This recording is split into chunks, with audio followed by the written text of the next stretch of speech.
Boeing or Airbus? Yoke or sidestick?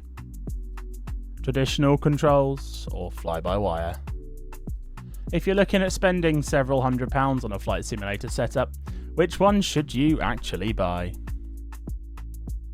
I spent a long time using both of these Thrustmaster setups, flying on VATSIM, Microsoft Flight Sim, X-Plane, P3D, all that kind of stuff, and today I'm going to give you my honest, genuine, long-term review. We're going to look over things like build quality, controls, throttles, realism, ergonomics, how they've held up over time, and most importantly, what they're actually like to fly. So let's start with what we're actually comparing. On the Boeing side, we've got the Thrustmaster TCA Yoke Pack Boeing Edition. This is designed specifically around Boeing's modern commercial aircraft, particularly the 787. You've got a pendulous-style yoke with a Boeing throttle quadrant with a selection of additional controls built into the system, and some full customization that is available to you. There's a fairly substantial amount of movement here. You've got fully adjustable resistance with the additional controls around the base of the yoke. You've also got the addition of the throttle quadrant, which gives you access to thrust levers, flaps, speed brake. With an additional Boeing style control setup, it gives you the options to choose between any of the above. And then we've got the Thrustmaster TCA Airbus Captain's Pack, which instead of a yoke you have the Airbus style side stick.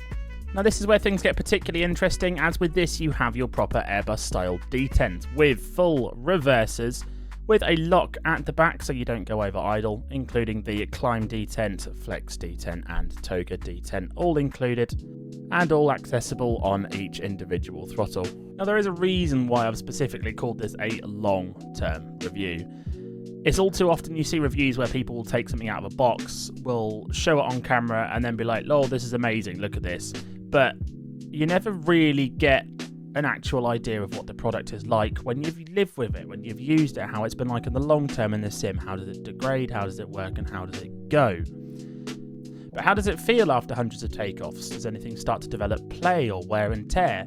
Do the buttons still feel the same? Do the throttles feel consistent? But perhaps most importantly, is it something you really want to do and want to use whenever you sit down at your simulator? Is it something you want to use every single time, something you want to set up every single time? Now, I've had the Captain's Pack for a little bit shorter period of time than I have the Boeing Pack, and either of them were probably at least 100 flights with over a space of about 6 months to 12 months. So it's not as simple as an unboxing or a first impressions video. This is what I genuinely think after months of using them, hundreds of hours of flying and hundreds of takeoffs and landings. Now, the first thing that you notice when you take this out of the box is the sheer size of it. It is huge. This isn't a little joystick that you can just throw into a drawer when you're done. It's a proper piece of kit that does take a good bit of time to set up when you start. The yoke itself is comfortable. You've got really good forward, backward, left and right movement, and it translates really, really well into the simulator. As a whole, it's really, really fun to use, and it's a really nice bit of kit to help immerse you into the Boeing simulator world. One thing I am particularly fond of is the throttle quadrant. You've got fully interchangeable throttles and a flap and spoiler lever that you can move around with reverser handles. You've got fully customizable heading, speed and altitude selectors, which translate directly into the sim and don't even require any setup for aircraft such as the iFly 737. It's very, very handy. Now, the biggest thing that I do find annoying about the Boeing Pack is this. It is huge.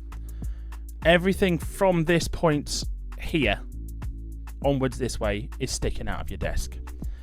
It can be very uncomfortable. It makes it very difficult to get comfy, and in reality, the only thing you can actually do to get comfortable on long simming trips if you're using your computer is to take the whole thing off. And believe me, it's heavy, it's not light. Take the whole thing off, move it to a side, hopefully without messing up your flight, disconnecting autopilot in the process, and then putting it back before you're landing. It's very, very bulky and very cumbersome. Now, the Airbus stick is something completely different. The setup is a lot more confined, it's a lot nicer, and you can sit right up on your desk. It takes up a lot less space, and you do not sacrifice fidelity for it. You've got a completely different type of resistance here compared to the Boeing yoke. It feels authentic, it feels nice, and it is very, very nice to fly with. Because you're moving a stick rather than a yoke, the amount of travel is a lot smaller, so it does take a bit of getting used to, but with a small amount of time and effort, it gets quite easy to get used to. For me, in general usage, the joystick is a lot more practical. I find myself using it a lot more. It's a lot nicer to put on the desk, quicker and easier to set up, and it is just nicer to use all round. Now, this captain's pack that I got was second-hand, pre-loved from one of my friends, and I've had it for 6 months to a year already. I have not noticed any noticeable wear and tear with it. The components all work perfectly first time. There's no jitter or stutter in the controls at all, which is very good, and like the Thrustmaster Boeing pack, it is holding up against the test of time. So talking specifically about build quality, all of these things are plastic. It's all plastic. The buttons are all plastic. The sliders are plastic. The movement's plastic. But it does feel like premium high quality plastic, if such a thing exists. It doesn't feel like it's flimsy, it doesn't flex, it doesn't fall under pressure, it doesn't feel like it lacks quality in any area. The same can be said exactly for the throttle quadrant for the captain's pack. Again, it's all plastic. There is obviously flex in certain areas, but again, it's all plastic. The movement's good. There's no issues at all with anything in terms of the build quality. With the Boeing pack, again, it feels like it's all plastic. I can't notice anything particularly metal on it besides the phone holder at the top, which is a nice little touch. As you can see, it's so much bigger. Again, I keep coming back to this point. It is very large. Again, feels like it's decent plastic, nice and hard, no flex in the movement. It doesn't creak, it doesn't whine, it doesn't complain about any kind of movement in it. And there's no kind of roughness when you're moving the controls around. And the same can be said about the throttle quadrant. Now, out of the four things, this is the most flimsy thing that there is, I've found. The throttles themselves, they do move, the movement is nice, but you can see that there is a lot of flimsiness, a lot of kind of flex with the items. And the biggest thing I had when I got it new was these throttles were not staying put when you released them, albeit with time they have started to kind of become a bit more reliable. And again, it's only a little bugbear there. Again, it's made out of decent quality plastic. It doesn't flex, it doesn't complain. And as far as wear and tear is concerned, I haven't noticed any issues. It does all seem to be functioning well, albeit I have had a couple of issues with the reversers, and especially binding the controls to them, but we'll touch on that a little bit later. So you join me in the sim with the hardware camera on the left and the sim on the right side. But I stand similar on the demonstration. So obviously you can see there's a little bit of finickiness with the throttles as you go full toe down. But once as you pay attention to the yoke, you can see that a tiny little bit of movement is more than sufficient to bring the yoke in the sim. Depending on what you're doing in the settings. It's fairly easy to customise the settings of the yoke. Exactly the dead zones. Obviously, despite being light, it didn't take me much to depart. Inputs and gear control there, and it got quite calibration at all. The flaps and the throttle quadrant has been fully bound into the sim and requires no setup from you in order to keep it at a sim ready to go level. And obviously, as you can see, the controls that get inputted can either go nice and precise small movements or quite large movements as well, and the sim reacts really, really well. And obviously this is aircraft dependent, but given this is the iFly and it's probably one of the more used Boeings in the sim, it's fairly good that it does integrate immediately. And as we do touch down, you can see the little movements do give you exactly what you need in the sim. It feels fantastic, it's nice and tactile, you get every bit of feedback from it that you could possibly ask for without physically having force feedback, and it flies really well. Now you join me in the sim again in the Phoenix A320 using the Captain's Pack. Again, already comes all pre-programmed in. The only thing that needed a bit of fine-tuning was the throttle, obviously with the Phoenix, to set up the detents, which was really, really simple. As you move down the runway, very little input required on the joystick, and the throttles have handy little detent bars to make it nice and easy for you to select the right power settings. As we depart, you can see there is a good amount of input required on the joystick, but again, you can kind of choose how much you need to put in by changing the sensitivity off the axes in these settings. Now, of course, how the aircraft is going to handle is going to depend on which aircraft you've got, be it fly-by-wire, Phoenix, or any other Airbus models, but you can see that any rough input goes into the sim quite quickly and handles very well, and also it goes quite easily to the smaller, more precise movements required on approach and for touchdown, as you can see here. Now we are fully on manual power. It does allow us to keep good control of the throttles. It's got a good amount of dead zone and a good amount of movement to allow us to have some finite adjustments in the power to keep the speed we want on landing.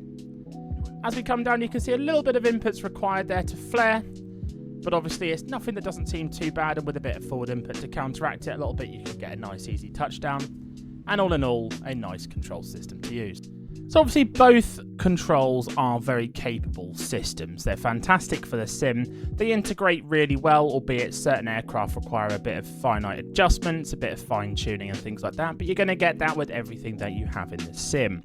The main thing is the build quality is good on both products. There's not a certain thing that stands out on one versus the other. They're both built well. Now the thing is, for a lot of people, and what will probably be the decider for most casual hobby simmers, is the cost.